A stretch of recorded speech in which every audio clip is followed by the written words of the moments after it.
ముగ్గురు రాజ్యసభ అభ్యర్థులను ప్రకటించింది. రాజ్యసభ బరిలో వైవి సుబ్బారెడ్డి, గొల్లా బాబురావు, మేడా రఘునాథ్ రెడ్డి పేర్లను ఖరారు చేశారు. కాగా రాజ్యసభ బరిలో నిలిచే ముగ్గురు అభ్యర్థుల పేర్లను వైఎస్ఆర్సీపీ తాజాగా ప్రకటించింది. వైవి సుబ్బారెడ్డి, గొల్లా బాబురావు, మేడా రఘునాథ్ రెడ్డి ఎన్నికల్లో పోటీలో ఉండనున్నారు. ఇక నేటి నుంచి ఈ నెల 15వ తేదీ వరకు నామినేషన్లు స్వీకరించనున్నారు. ఏపీలో 3 రాజ్యసభ స్థానాలకు 27న పోలింగ్ జరగనుంది.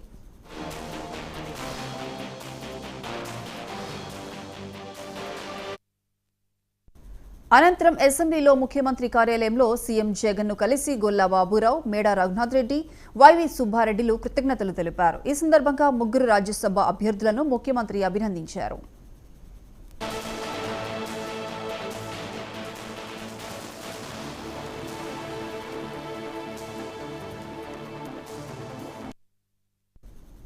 మేడా రఘునాథ్ రెడ్డి నందలూరు మండలం చెన్నయ్యగారిపల్లెకు చెందినవారు. మాజీ టీటీడీ బోర్డు మెంబర్గా మేడా రామకృష్ణారెడ్డికి ముగ్గురు కుమారుల్లో రెండవ కుమారుడు మేడా రఘునాథ్ రెడ్డి.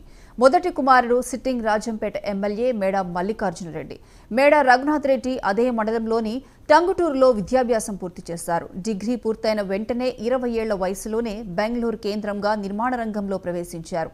2006లో ఎంఆర్కేఆర్ కన్స్ట్రక్షన్స్ డైరెక్టర్గా నియమితులయ్యారు. ప్రస్తుతం వ్యాపార రంగంలోనే కొనసాగుతున్నారు.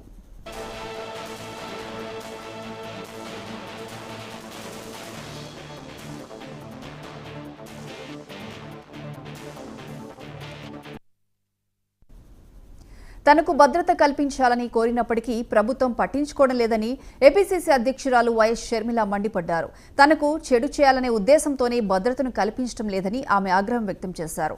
పార్టీ అధ్యక్షురాలైన తాను రాష్ట్రమంతా పర్యటించాల్సి ఉంటుందని భద్రతను కల్పించాలని డిమాండ్ చేశారు. ఈ నేపథ్యంలో కడప జిల్లా పోలీసులు షర్మిలకు భద్రతను పెంచారు.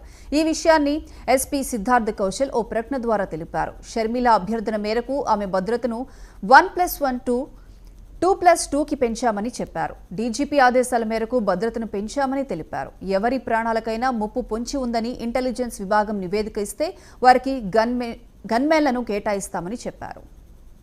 ఎట్లయితే లిక్కర్ వ్యాపారాన్ని ఇల్లందులో బీఆర్ఎస్ కు మరో ఎదురు దెబ్బ తగిలింది. ఎంపీటీసీ సభ్యుల అవిశ్వాసం నెగ్గడంతో బీఆర్ఎస్ అభ్యర్థి వైఎస్ ఎంపీపీ ప్రమోద్ పదవి చేజారింది. కాంగ్రెస్ కు అనుకూలంగా ఫలితం రావడంతో ఎమ్మెల్యే కోరం కనకయ్య కృషి ఫలించింది. ఈ పరిణామాలు కాంగ్రెస్ శ్రేణుల్లో జోష్ నింపగా బీఆర్ఎస్ శ్రేణులకు మరింత నిరుత్సాహం మిగిలింది. గతంలో 9 మంది ఎంపీటీసీ సభ్యులు వైస్ ఎంపీపీ ప్రమోద్పై అవిశ్వాసం ప్రతిపాదించారని ఆర్డీఓ శిరీష తెలిపారు. ఈ క్రమంలో నిబంధనల ప్రకారం నిర్వహించిన సమావేశంలో 11 మంది సభ్యులు ప్రమోద్కు వ్యతిరేకంగా ఓటింగ్ చేయడంతో అవిశ్వాసం నెగ్గిందని ఆమె చెప్పారు. ఈరోజు 8/2/2024 ఉదయం 11 గంటలకు వైస్ ఎంపీపీ దాసి ప్రమోద్ కుమార్పై అవిశ్వాస తీర్మానం ప్రవేశపెట్టడం జరిగింది. దీనికి ముందుగా మనకు 9 మంది ఎంపీటీసీ సభ్యులు ఫామ్ 2లో ప్రతిపాదించారు. అది మనకి వాళ్ళు ఇచ్చిన తర్వాత మనం ఫామ్ 5లో వాళ్ళకి నోటీసు ఇవ్వడం జరిగింది. 15 రోజుల తర్వాత కండక్ట్ చేస్తామని చెప్పేసి నోటీస్ ఇచ్చాము. దాని ప్రకారంగా 8/2/24లో మనం 11 గంటలకు సమావేశం ఏర్పాటు చేయడం జరిగింది. ఈ సమావేశానికి మనకి 2/3 వంతు మెజార్టీ ఉండాల్సింది. అయితే టోటల్ సభ్యులు 16 మంది. 16 మందిలో మనకు 11 మంది అటెండ్ అయ్యారు. ఈ 11 మంది కూడా ఈ వైస్ ఎంపీపీకి అవిశ్వాస తీర్మానానికి అనుకూలంగా ఓటు వేశారు. కాబట్టి ఈ అవిశ్వాస తీర్మానం నెగ్గినదని వాళ్ళందరికీ తెలియజేయడం జరిగింది. ఈ విషయాన్ని పై అధికారులకు కూడా తెలియజేస్తున్నారు. ఈరోజు 8/2/2024 సీఎం జగన్ కాసేపట్లో ఢిల్లీకి బయలుదేరనున్నారు. ఇవాళ జన్పథ్ నివాసంలో జగన్ బస చేయనున్నారు. ఇక రేపు ప్రధానమంత్రి నరేంద్ర మోదీతో ఆయన భేటీ కానున్నారు. రాష్ట్రానికి రావాల్సిన నిధులు, అభివృద్ధికి సంబంధించి పలు అంశాలను ప్రధాని దృష్టికి తీసుకువెళ్లనున్నారు.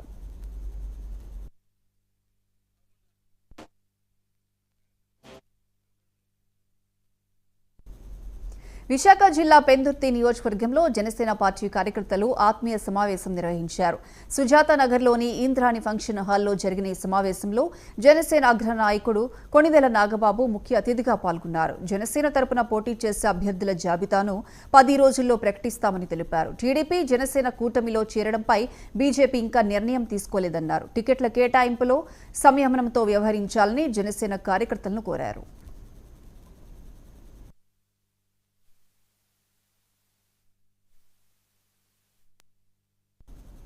మాజీ ఎమ్మెల్యే టీడీపీ కనిగిరి ఇన్ఛార్జ్ ముక్కు ఉగ్ర నరసింహారెడ్డి 51వ జన్మదిన వేడుకలను ఈ రోజు ఘనంగా నిర్వహించారు. టీడీపీ నాయకులు, కార్యకర్తలు, నరసింహారెడ్డి అభిమానులు భారీ సంఖ్యలో హాజరై టీడీపీ కార్యాలయంలో 51 కేజీల కేక్ను కట్ చేసి కార్యకర్తలకు పంచిపెట్టారు.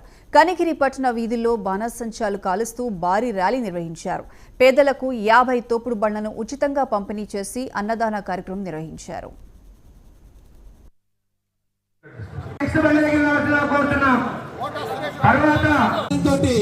వారికి ఇవ్వడం జరిగింది. ఇలాంటి మంచి ఎన్నో కార్యక్రమాలు చేసినటువంటి మహానుభావుడు డాక్టర్ ముక్కు నరసింహారెడ్డి గారిని చెప్పుకోవడానికి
ఏపీకి ప్రత్యేక హోదా తీసుకొస్తామని వైసీపీ, టీడీపీ ప్రజలను మోసం చేశారని కాంగ్రెస్ పార్టీ అధికార ప్రతినిధి విజయ్ జ్యోతి అన్నారు. ప్రత్యేక హోదా కాంగ్రెస్ వల్లే సాధ్యమవుతుందన్నారు. వైసీపీ ప్రభుత్వంపై ప్రజలు తీవ్ర అసంతృప్తితో ఉన్నారని విమర్శించారు. కాంగ్రెస్ పార్టీకి పూర్వ వైభవం తీసుకొస్తామంటున్న కాంగ్రెస్ పార్టీ అధికార ప్రతినిధి విజయ్ జ్యోతితో మా ప్రతినిధి రాజు ఫేస్ టు ఫేస్. రాష్ట్రంలో కాంగ్రెస్ పగ్గాలు చేపట్టినప్పటి నుంచి కాంగ్రెస్ పార్టీకి పూర్వ వైభవం వచ్చింది కూడా చాలా మంది కూడా ఆశాభావం వ్యక్తం చేస్తున్నారు.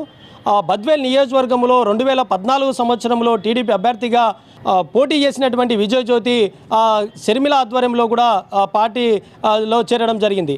అయితే బద్వేల్ నియోజకవర్గంలో ప్రస్తుతం విజయ్ జ్యోతి మనతో ఉన్నారు.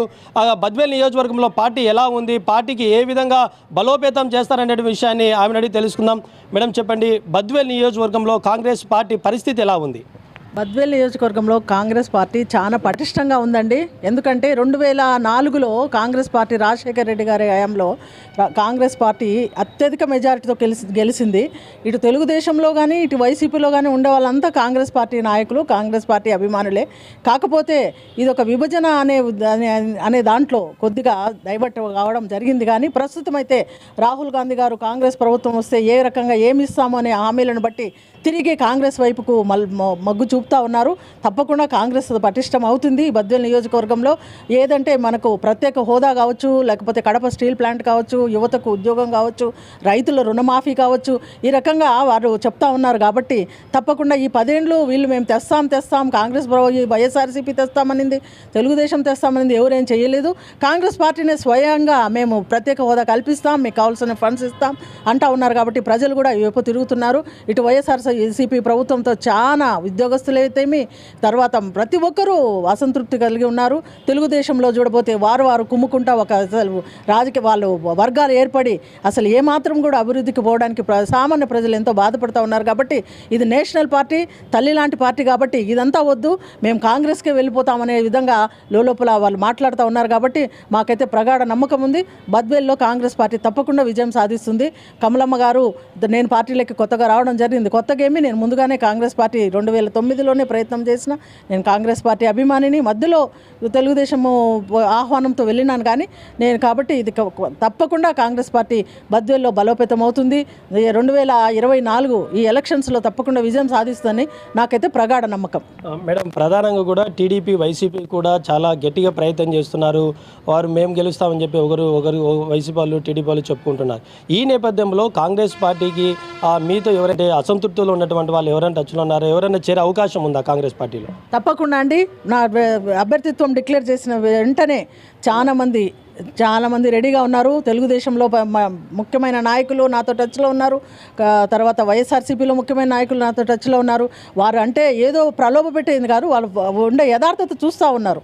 ఏంటి అంటే ఏ పార్టీ అయితే కరెక్ట్గా ఉంది, ఏ పార్టీ పటిష్టంగా ఉంది, ఈ పార్టీలో మేమేం అబ్బుకున్నాము, సామాన్య ప్రజలు కూడా సరిగా వాళ్ళ అభివృద్ధి చెందిన పరిస్థితి. కాబట్టి నాతో చాలా మంది టచ్లో ఉన్నారు. రేపు అభ్యర్థిత్వం వస్తూనే తప్పకుండా డిక్లేర్ అవుతున్నాయి, రేపు ఎలక్షన్ కూడా వస్తూనే తప్పకుండా చాలా మంది పార్టీలోకి చేరడానికి రెడీగా ఉన్నారండి.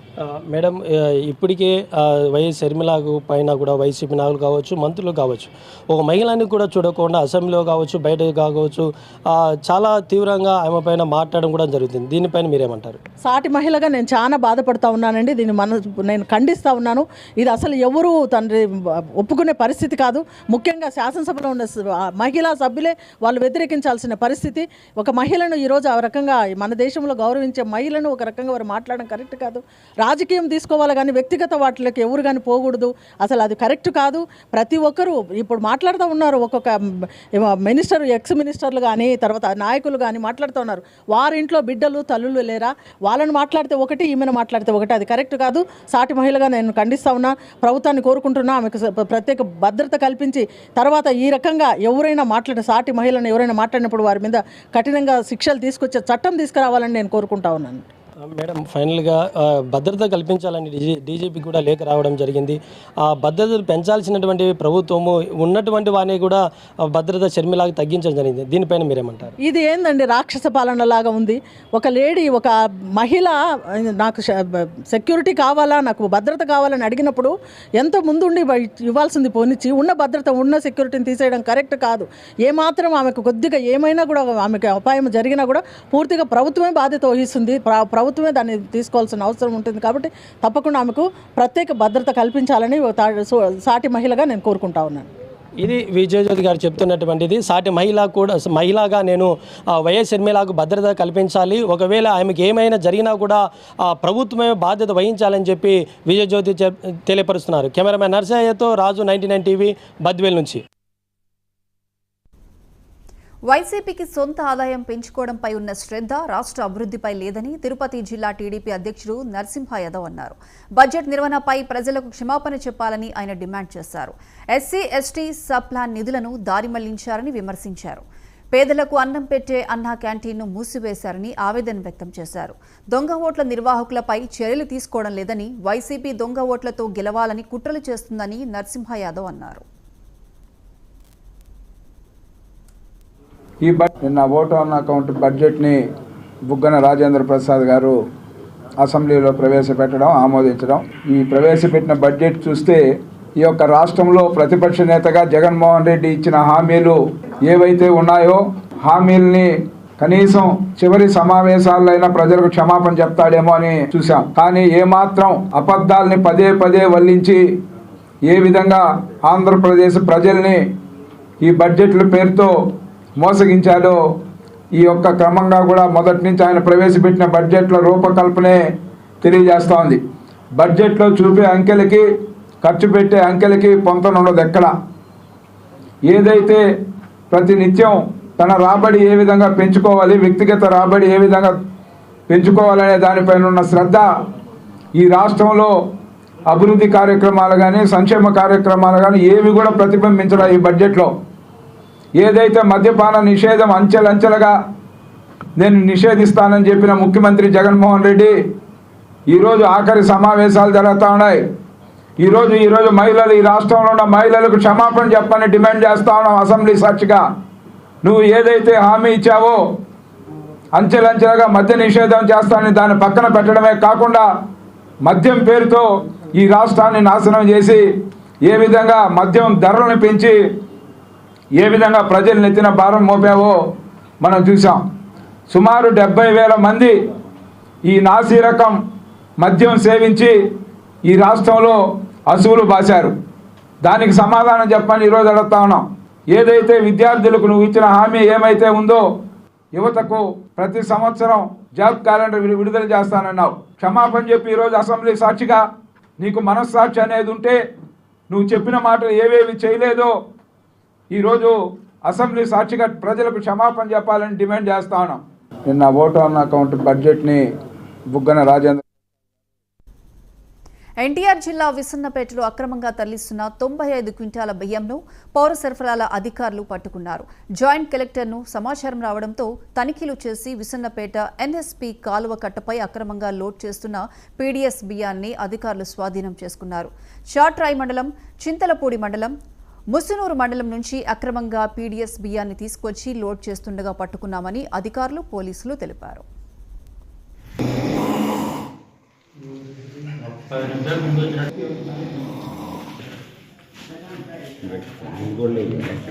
ఇప్పుడు పెట్టారన్న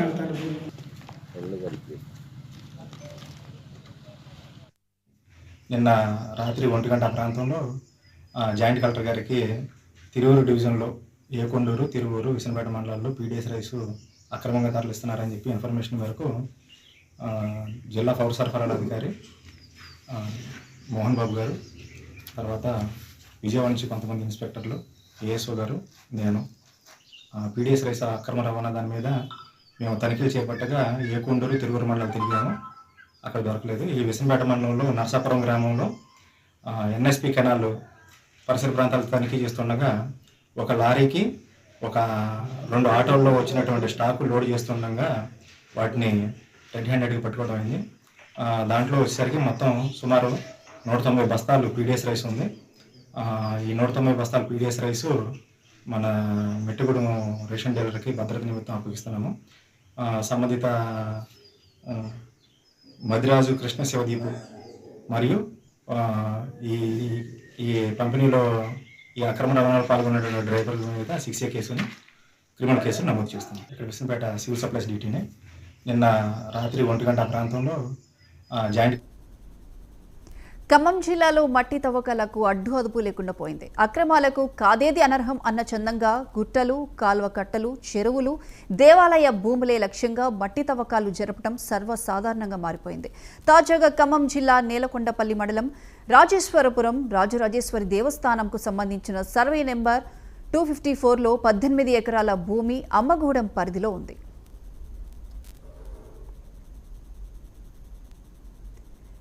ఆ భూమిలో ఎలాంటి అనుమతులు లేకుండానే టిప్పర్లతో అర్ధరాత్రి తరలిస్తుండగా గ్రామస్తులు ఎండోమెంట్ అధికారులకు సమాచారం అందించారు. దీంతో అక్కడకు చేరుకున్న ఎండోమెంట్ అధికారులు పోలీసుల సహకారంతో టిప్పర్లను సీజ్ చేసి పోలీస్ స్టేషన్కు తరలించారు.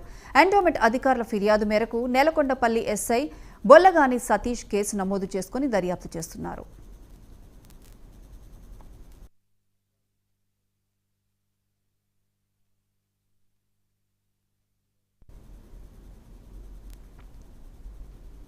కడపలో టీడీపీ, వైసీపీ వర్గీయుల మధ్య గొడవ జరిగింది. ట్విట్టర్ పోస్టులు గొడవకు దారితీశాయి. ఈ ఘర్షణలో ఒకరికి తీవ్ర గాయాలయ్యాయి. దీంతో ఇరు వర్గాలు పోలీస్ స్టేషన్కు వెళ్లడంతో అక్కడ కూడా ఉద్రిక్త వాతావరణం నెలకొంది.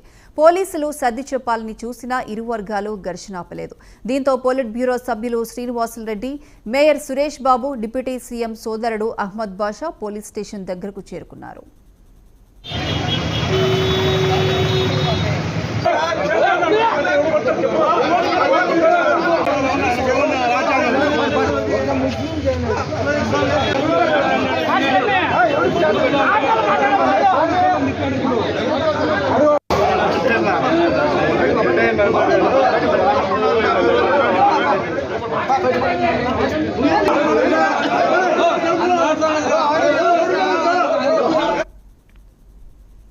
అల్లూరి జిల్లాలో కుళ్లిన మేక మాంసం తిని 10 మంది అస్వస్థకు గురయ్యారు. చింతపల్లి మండలంలోని మూలగురు అనే మారుమూల గ్రామంలో గిరిజనులు కుళ్లిన మాంసం తిన్నారు. అస్వస్థకు గురైన గిరిజనుల పరిస్థితిని తెలుసుకున్న వైద్యులు వెంటనే స్పందించి చికిత్స అందించారు. ఆరోగ్యం విషమించగా ఉన్న ఇద్దరిని మెరుగైన వైద్యం కోసం నర్సీపట్నం ఏరియా ఆసుపత్రికి తరలించారు.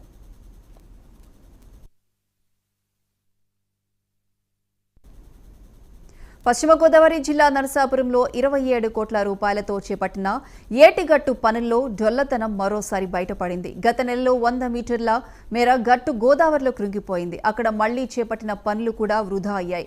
కోతకు గురైన చోట వేసిన రాళ్లన్నీ అర్ధరాత్రి గోదావరి నదిలో కృంగిపోయాయి. వాడుతున్న రాళ్లు నాసిరకంగా ఉండటం, ప్రభుత్వం తిరస్కరించిన క్వారీ నుంచి రాళ్లు తీసుకొచ్చి పనులు చేపడుతున్నారంటూ మాజీ ఎమ్మెల్యే బండారు మాధవనాయుడు ఫిర్యాదు చేసినా ప్రభుత్వం స్పందించలేదు.